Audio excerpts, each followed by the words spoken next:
On the 21st of October, Cloud9 announced that Tenz would be removed from their roster, and Subroza, the player formerly from Ghost Gaming, but at the time he was playing with Swole Patrol, one of the North American organizations within the ESL Pro League, which didn't actually have an organization, it was just a team. So he was a free agent essentially, they didn't have to pay anything for him and they picked him up on trial. A lot of people came forward and said that alright fine, Subroza is not the suitable replacement for Tenz, and a lot of people on Reddit actually went ahead and said that he wasn't a good player at all for the Cloud9 roster. Now I beg to differ, and I was going to make a video about how I think Subroza is a particularly good fit, but with the announcement that came through later on, which is that by DK, which is that Gen G is most likely to actually acquire Automatic, Daps and potentially Kusta, I decided to make a slightly separate video, which is where I explained that the addition of Subroza could have actually led Cloud9 to becoming a top 10 team within the world in 6 months. And that's a very bold claim, so there are certain assumptions within the video, but I'll be explaining all of them in due time. In the meanwhile, if you've been tuned in for this long, please make sure you hit the like button and subscribe if you really want to. Now, most people did actually come forward and say that alright fine, Subroza hasn't played effectively for a long time, and that's very fair. The last time Subroza actually had a particularly fantastic performance was actually within Ghost in 2018, which isn't actually that far ago. The thing that's very notable about Subroza's performance is that it's not just good online, and it's not just good against, alright acceptable teams in North America on LAN. It was incredibly good versus the best teams in the world on LAN, and for a team like Ghost to be able to pull that off, there was definitely something there. I have to give a lot of credit to Steel for being able to bring that out for Subroza, but there was also James IRL, who was the coach at the time for Ghost Gaming, who is now the coach for Cloud9. So there is already the inklings of how Subroza can be used. Here's the thing about Subroza.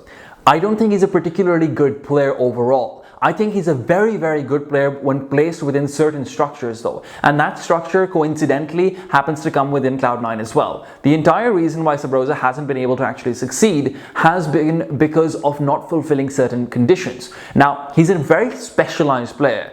Why exactly do I say that?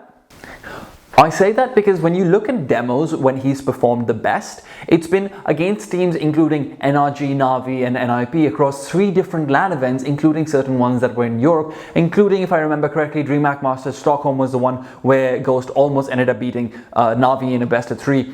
And Subroza did outfrag Simplet a few times as well. I took a look at a lot of his demos to be able to figure out what are the conditions to make him actually excel. This is what Ghost had to do to enable his style. Ghost's lineup back then included Wardell, Kusta, Neptune, and Steel, as well as Subroza.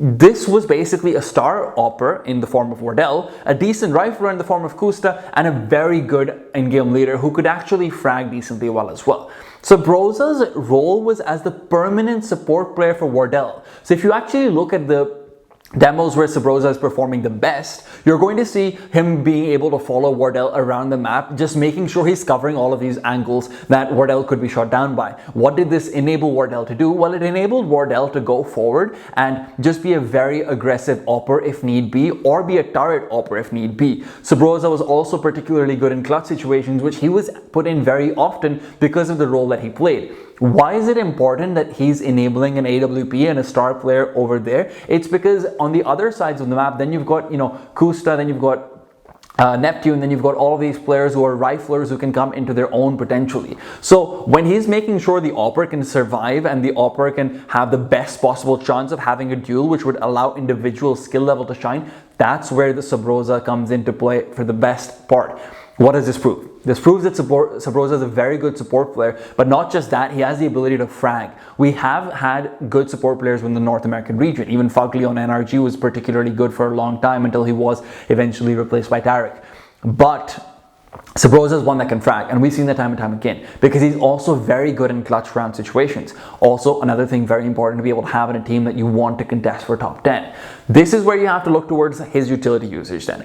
Every single bit of utility that Subroza ended up using was either to make sure that Wardell could take a peek, or it was to make sure that he could clear out angles, and I'm talking about within full gun rounds where they did have an AWP, otherwise there are exceptions, was to make sure that Wardell didn't have to worry about particular areas. And Subroza was very good at moving around different maps and making sure that he was able to take complete control of areas using excellent off angles and using excellent usage of utility, showing that he's a very good communicative player who should be able to be primed for a supportive position.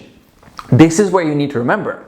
don't expect Subroza to be a big star. Don't expect him to be a big fragging power, because that's not what Cloud9 essentially needs. Cloud9 has an incredibly good in-game leader. They've got a very competent rifler in the form of Automatic, and they've got Mixwell, who could be a fantastic opera as well. Do you see the similarities over here? Cloud9 and Ghost Gaming, when Subroza was at his peak, are very similar as far as the structure that they have and as far as what needs to be turned on to be able to have them actually win. What's the problem right now then? Because obviously Subroza has been there for a while and they still aren't performing. Well, we've seen Mixwell not really doing that well, and we think that he should be able to come back to a reasonable form, but he needs to be interacting with Subroza much more effectively. I haven't watched that many demos of the current Cloud9 because quite frankly they haven't played on LAN that much.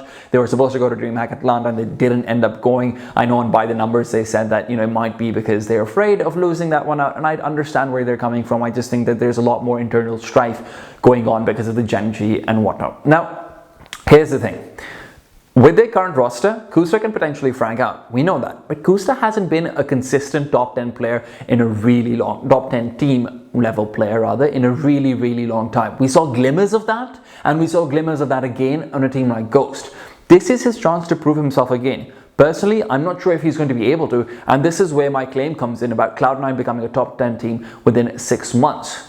What does this lineup do? Probably not that. I think this lineup can maybe make it a top 20, maybe make it a top 15 if they're very, very good and if Kusta is able to perform particularly well. The important thing to keep in note is that I don't think this lineup will get to top 10. I think Subroza's addition enables them though. Why is that? It's because Liquid is currently actually falling down in the HLTV rankings. Liquid is not winning as many tournaments as before. This is a team that even when they were number 2 for all of 2018, they ended up making a roster change, cutting out Taco. This is a team that we know had some actual problems going on internally when there was a lot of rumors about potentially Nafly leaving, about potentially Stewie being the one to leave as well at particular times as well too.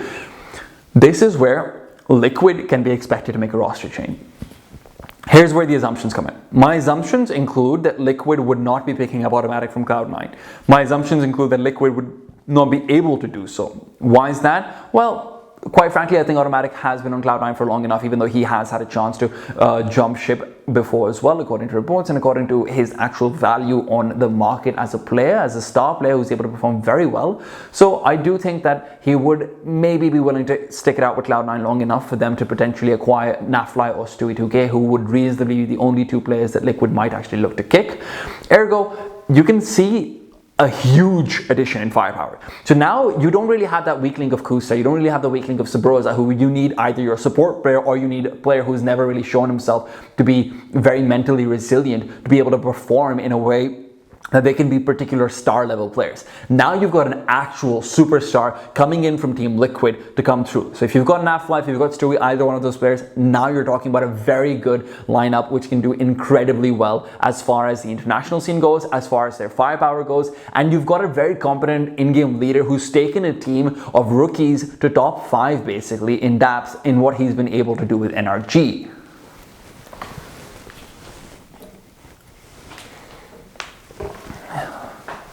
So that's what we're expecting to be the final Cloud9 team. You're going to have either Stewie or Naf, you're going to have Automatic, Mixwell, Daps, and Subroza. Subroza is one of the best players in North America for enabling a lineup like this, according to his style of play, in the sense that he's very good at communicating, he's very good with using utility to enable other star players, and in doing so succeed on his own as well, and he's very good at listening to an in-game leader and her structure. On top of that, you add James IRL there, who's been playing with him before. You add the fact that he's going to have already an automatic cohesion, or at least he should have an automatic cohesion. You can see why it's a really good pickup for Cloud9 to go for Subroza, and I personally think that if they end up selling to Gen G, that would be a huge mistake for them as well. And if they end up doing that, they're losing their big chance at potentially getting a top 10 team. There's a few assumptions I'm making. The assumptions I'm making are that Mixwell comes back to form. I think he's a fantastic player. I think he showed that even when he was playing in Movie Star Riders in Europe, at least I think that's what his Spanish team was called. But his Spanish team, regardless, he played incredibly well. His individual form did have peaks and troughs, but underneath an in-game leader like Daps and with a supportive player like Subroza, you can still see that come up. Why do I think that doesn't matter that much? Because if Mixwell isn't performing and Kusta is still doing decently well, you can still replace Mixwell with Stewie 2K. You can still replace Mixwell with Nafly.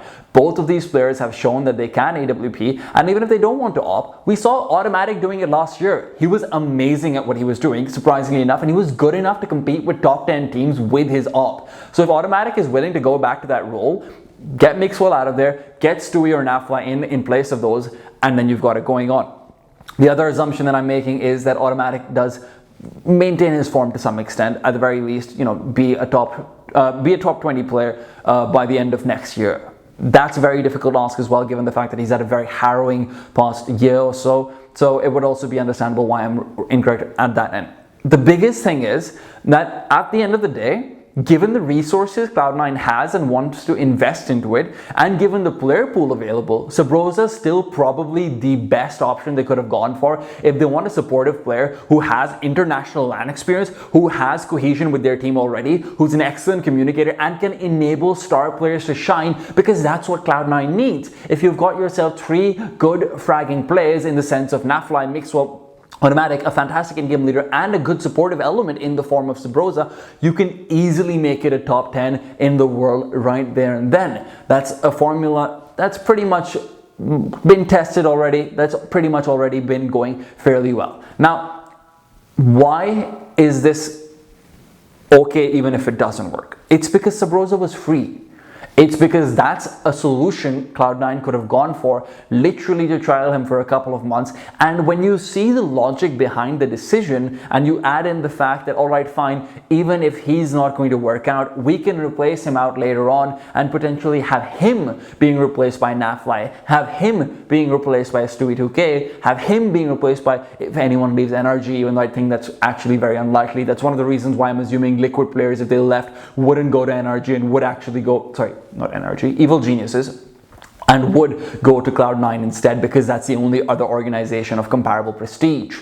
Now, this is all going to seem like a bit of a stretch, but if you want to examine this, you should go back and look at the demos where Subroza has done particularly well in last year in Ghost, and compare that to the demos of this year where he doesn't have any of those moving elements, like a very good AWP and a very good in-game leader who can make sure that his power of communication is utilized to the maximum.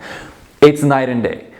North American teams underneath a particular level are not likely to have a star opper who's that good. They're not likely to have an in-game leader who's that good as Steel was or as Daps is right now.